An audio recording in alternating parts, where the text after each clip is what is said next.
Hi, I'm Patti Hasey. The world of meetings and special events has certainly changed since 2008. As a matter of fact, it's taken quite a beating, but clearly there continue to be major special events and meetings. For instance, those Oscar after parties with all that swag, they still happen. There are still posh weddings. Fortune 500 companies still have their shareholder meetings and sales meetings, right?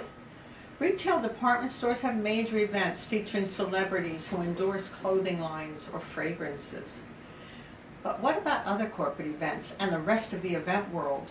A good portion of major internal corporate meetings, nationwide sales and marketing conferences, for example, have been either canceled or downsized.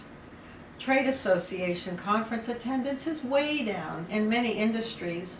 Educational and networking conferences are having trouble filling their seats. Why?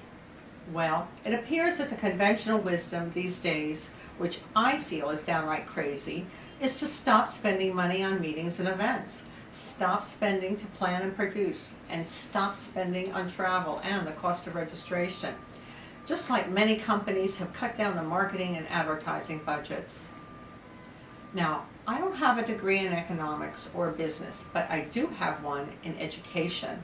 And that background taught me what is of utmost importance. All of the types of meetings and events that I just mentioned are a form of education, and we need to find ways to extend the reach of learning and the opportunities derived from that learning.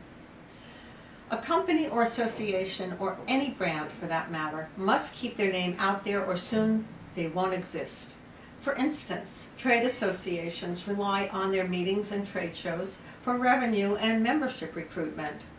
Corporate America must bring their employees together to continue branding and educating from within. Large sales forces must be updated and trained. What to do then?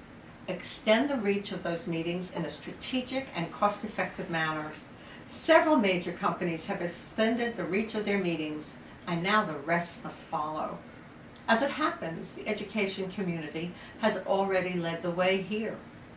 How have they done this? The answer is either webcasting your meeting or creating a live hybrid event. This means broadcasting your meeting to your audience wherever they are, or even bringing in speakers and participants from different locations, all at the same time. Attendees can have the same shared experience of a meeting, general session, or workshop. It also needs to be made available on demand for later viewing. Webinars that display just a PowerPoint plus audio are flat, and the viewer can easily get distracted and tune out or just lose interest. A phone conference tends to be difficult to capture the listener's undivided attention. There's no way of interacting easily. There's nothing visual to focus on. On the other hand, a live webcast of a panel discussion or general session can engage your audience. It can be made interactive as well, with real-time Q&A, just like if everyone was in the same room. The attendees get the same benefits, but without the full cost of travel and hotels and their time away from the office and home. With hybrid events, attendees in multiple locations can see presentations, participants, and speakers, enabling the kinds of experiences that aren't possible when people can't fly in from around the globe at the same time. Anything companies do in large gatherings can be done with webcasting and hybrid events. Train staff globally, stream live and on demand. Increase the scope of your workshops from a small conference room to as many participants as you want. The hybrid event concept is perfect for team building. Press conferences and product releases can reach a global audience immediately, rather than waiting for that report to come out.